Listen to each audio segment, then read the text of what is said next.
ছোট থেকে বড় হতে হতে পরিবারের সবাইকে দেখেছি রান্নার শেষে চুলাটা পরিষ্কার করে নিতে। কিন্তু আমার কাছে মনে হয় রান্নার আগে বা পরে দুইবার যদি চুলাটা পরিষ্কার করে নেওয়া যায় এবং চুলার পাড় ধরে পরিষ্কার করা যায় তাহলে হয়তো পরিবেশটা একটু অন্যরকম লাগে, আর তাছাড়া রান্না করতেও ভালো লাগে। আসসালামু আলাইকুম। আশা করছি যে যেখান থেকে আজকের ভিডিওটি দেখছেন সবাই অনেক ভালো আছেন এবং সুস্থ আছেন। আলহামদুলিল্লাহ, আমিও ভালো আছি। আমি যে চুলাটা ব্যবহার করি সেটা কাচের চুলা। তো আমি যখন রান্না শেষ করে ফেলি তখন চুলাটা অনেক বেশি গরম থাকে, সেজন্য চাইলেও আমি রান্নার শেষে সঙ্গে সঙ্গে চুলাটা পরিষ্কার করতে পারি না। আমার মতো যারা কাচের চুলা ব্যবহার করেন তাদের উদ্দেশ্য করে বলছি, যদি গরম গরম অবস্থায় আপনি চুলাটা পরিষ্কার করতে যান তাহলে কাচের যে গ্লাসটা আছে সেটা ফেটে যাওয়ার সম্ভাবনা থাকবে, সেজন্য চুলাটা ঠান্ডা হওয়ার পর পরিষ্কার করে নিতে হবে। চুলাটা ক্লিন করতে আমি যে ক্লিনজারটা ব্যবহার করেছি সেটা নিজের হাতে তৈরি করেছি। হালকা কুসুম গরম পানিতে 1 চামচ পরিমাণ ডিটারজেন্ট পাউডার আর 1 চামচ পরিমাণ খাবার সোডা মিশিয়ে নিয়েছি। একটু মিশিয়ে নেওয়ার পর তারপর স্প্রে করে চুলাটাকে আমি পরিষ্কার করে নিয়েছি। দেখতে সুন্দর লাগছে না?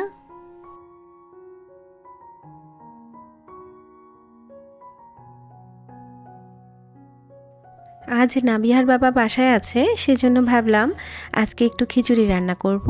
তো তার জন্য এখানে নাজিসের চাল পরিমাণ মতো নিয়েছি, আর তার অর্ধেকের চেয়েও একটু কম মসুরি ডাল, মুগ ডাল পরিমাণ মতো একই মাপ করে নিয়েছি। আমি যখন খিচুড়ি রান্না করি তখন সেই সাথে একটু পোলাও চালও দিই, তো এটার গ্রানটা আমার বেশ ভালো লাগে। সুযোগ সুবিধা বুঝে এক এক সময় এক এক রকম করে রান্না করি। তো সম্পূর্ণ চাল ডাল একসাথে ভালো করে ধুয়ে পাতিলে আগে ভালো করে ছড়িয়ে ছিটিয়ে দিয়েছি। তার মধ্যে দিয়ে দিচ্ছি একদমই ছোট ছোট করে কেটে রাখা আলু, পটল, সেই সাথে মিষ্টি কুমড়া আর পেঁপে, আর সেই সাথে দিয়ে দিচ্ছি বাসায় একদম অল্প একটু ছিল বেগুন, তো বেগুনগুলো আমি কেটে দিয়ে দিয়েছি। আর দিয়ে দিচ্ছি কুচি করে রাখা পেঁয়াজ, সেই সাথে লবণ, হলুদের গুঁড়া, মরিচের গুঁড়া, জিরের গুঁড়া, ধনিয়ার গুঁড়া আর একটু এলাচ দারচিনির গুঁড়া দিয়েছি। সেই সাথে একটু 5 ফোড়ন শুকনো মরিচের গুঁড়োও দিয়েছি, বাটা রসুন আর পরিমাণ মতো তেল। সব কিছু একসাথে দেওয়ার পর এর দিকে যখন তাকাচ্ছি মনে হচ্ছে 7টি রঙই এখানে চলে এসেছে। তো যাই হোক, আমি খিচুড়ির সব উপাদান একসাথে ভালোভাবে মাখিয়ে নিচ্ছি। আর মাখিয়ে নেওয়ার পর নাভিয়ার বাবা একটু বাইরে গিয়েছিল, ও এসে বলছে এর মধ্যে একটু ফুলকপি দাও। আমি ফুলকপি নিয়ে এসেছি, তো বাজার থেকে এখনই আনলো, তাই ভাবলাম মাত্র তো বসিয়েছি একটু ফুলকপিও দিয়ে দিই, তাহলে হয়তো খেতে ভালো লাগবে। সামান্য কিছুক্ষণ কষিয়ে নেওয়ার পর আমি কাঁচামরিচ দিয়ে একটু ঢেকে রেখেছি।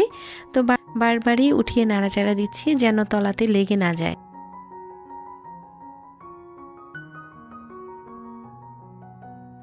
রান্নার ধরন, রং, ভিন্নতার উপর রান্নার স্বাদ নির্ভর করে। আপনি যখন নিজের মনের মাধুরী মিশিয়ে যে কোনো খাবার রান্না করবেন সেটা দেখবেন খেতে অনেক বেশি ভালো লাগে। খিচুড়ি কিন্তু সাধারণত বৃষ্টির দিনেই ভালো লাগে, তবে এখন যেহেতু শীতের সবজি এসেছে তাই ভাবলাম পছন্দের খাবারটা রান্না করি। তাছাড়া শীতের সবজি দিয়েও কিন্তু খুব সুন্দরভাবে খিচুড়ি রান্না করা যায়। আর বৃষ্টি না থাকলে কি হবে, ঠান্ডা যেহেতু একটু একটু পড়েছে সেজন্য খিচুড়ি খেতে কিন্তু ভালোই লাগবে।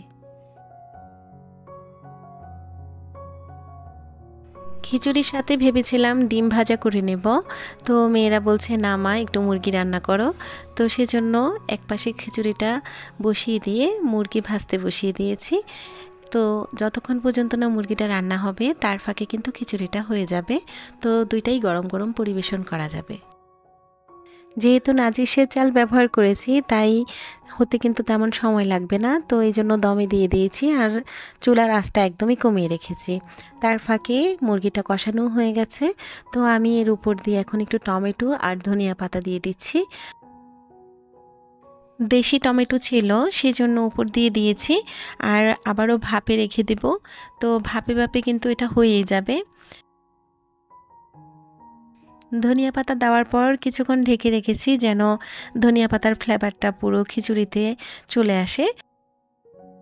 আর এই তো এখন কিন্তু দেখতে মাশাআল্লাহ অনেক বেশি লোভনীয় লাগছে।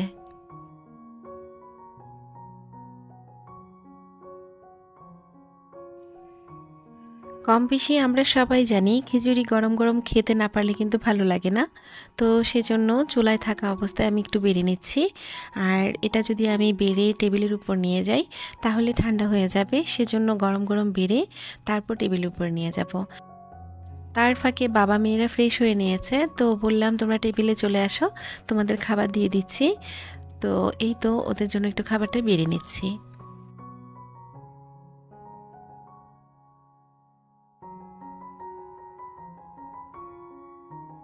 ওরা তো খেতে বসে গেছে। আশা করছি আপনাদের খিচুড়ি রান্নাটা অনেক বেশি ভালো লেগেছে আর পছন্দও হবে। যদি ভালো লাগে তাহলে অবশ্যই রেসিপিটা ফলো করে একবার রান্না করে খেতে পারেন। আমি তো খিচুড়িতে জলপাইয়ের আচার এবং সেই সাথে লেবুও নিয়েছি। তো নাভিয়া বলছে যে একটু শশা খাবে, তো ওই নিজেই শশাটা কেটে নিয়ে এসেছে। তো মাশাআল্লাহ আমার মেয়েটা কিন্তু অনেক কাজের হয়ে গেছে, এখন অনেক কিছুই নিজ থেকে করতে পারে। বাচ্চারা যখন চোখের সামনে বড় হতে থাকে তো মায়ের কাছে সবসময় ছোটই মনে হয়, বড় হলেও বড় মনে হয় না। কিন্তু ধীরে ধীরে বড় হতে থাকে, সেটা তার কাজকর্মেই কিন্তু প্রকাশ পায়। রান্নাঘরের কাজে তেমন পারদর্শী না, রান্নার কাজটাও তেমন করতে পারে না, কিন্তু ঘর গোছানোর ক্ষেত্রে নাভিয়া অনেক বেশি সাহায্য করে। আমার রান্নাবান্না, খাওয়া দাওয়া, সারাদিনের চলাফেরা সব কিছুই আপনাদের মাঝে শেয়ার করি। তাছাড়া কাছের মানুষ ছাড়া কিন্তু এইগুলো শেয়ার করা সম্ভব না। তাই ধরে নিতে পারেন আপনারা সবাই আমার খুব কাছের মানুষ। আমার বেডরুমের এই দেয়ালটা অনেকটাই ফাঁকা, তো এটা ভাবছি একটু ডেকোর করব। তো এখন সেটা দেখিয়ে দিচ্ছি কিভাবে করছি। এখানে দুইটি ক্যানভাস নিয়ে নিয়েছি আর তার পিছন দিকে নেনু টেপ লাগিয়ে নিচ্ছি। এখন অনেক কিছুই সহজ হয়ে গেছে। আগে দেয়ালে কিছু লাগাতে গেলে ড্রিল করে লাগাতে হতো, কিন্তু এখন যে সিস্টেম চলে এসেছে আর কোনো কষ্ট নেই, আর তাছাড়া ঝামেলাও নেই। আমার হাতে এখন যে ফ্রেমটা দেখছেন, এটার গ্লাসটা ভেঙে গিয়েছিল, তখন একটা কাগজের উপর আমার ছোটো মেয়ে আর্ট করেছে। ভাবলাম এটাই প্রথমে উপরের অংশে দিয়ে দিই। আর তাছাড়া মায়ের ছোটো মেয়ে বলে কথা, ছোটরা তো এমনিতেই একটু আদর বেশি পায়, তাই না? আর এই যে দেখতে পাচ্ছেন এখন যে ক্যানভাসটা লাগাচ্ছি, এই ক্যানভাসটা আর্ট করেছে আমার বড় মেয়ে।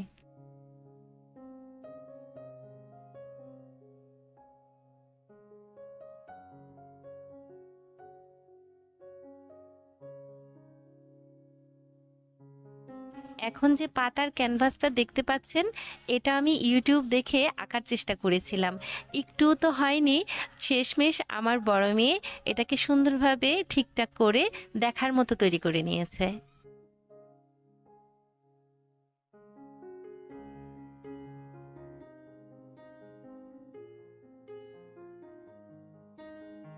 দেয়ালে ক্যানভাস দেওয়ার পরেও যখনই পর্দা আড়াল করছি একটু কেমন যেন খালি খালি লাগছে। এর পাশাপাশি একটা ইনডোর প্ল্যান্ট দিলে মন্দ হয় না। এখন কিছুটা পূর্ণতা পেয়েছে।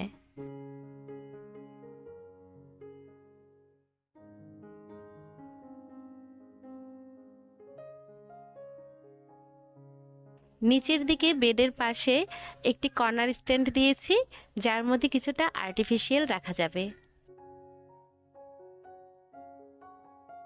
আমার বড় মেয়ে অলিভ অয়েলের এই তেলের বোতলটাকে ডেকোরেশন করেছে। তা কি দিয়ে করেছে বলে দিচ্ছি। ছোট করে চট কেটে নিয়েছে আর তার ডিজাইন করেছে, সেই সাথে ক্লে দিয়ে ফুল তৈরি করে দিয়েছে। তো আমি উপরের দিকে একটা ছোট আর্টিফিশিয়াল ফ্লাওয়ার দিয়েছি, দেখতে ভালোই লাগছে। আমি এখন দেখিয়ে দিচ্ছি সম্পূর্ণ দেয়ালটা দেখতে কেমন লাগছে। আর যে যেখান থেকে দেখছেন কেমন লাগছে দেখতে, সেটি অবশ্যই কমেন্ট করে জানাবেন।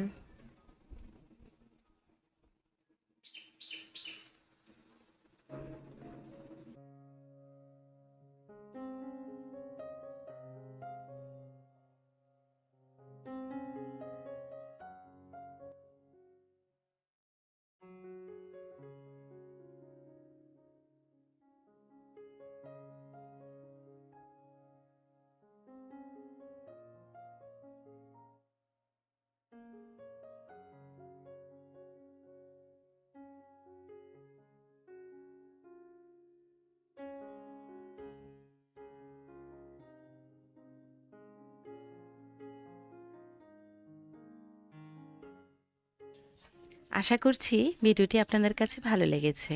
ভালো লাগলে চ্যানেলটিকে সাবস্ক্রাইব করে পাশে থাকা ছোট্ট বেল আইকনটি প্রেস করে আমার সঙ্গে থাকতে পারেন।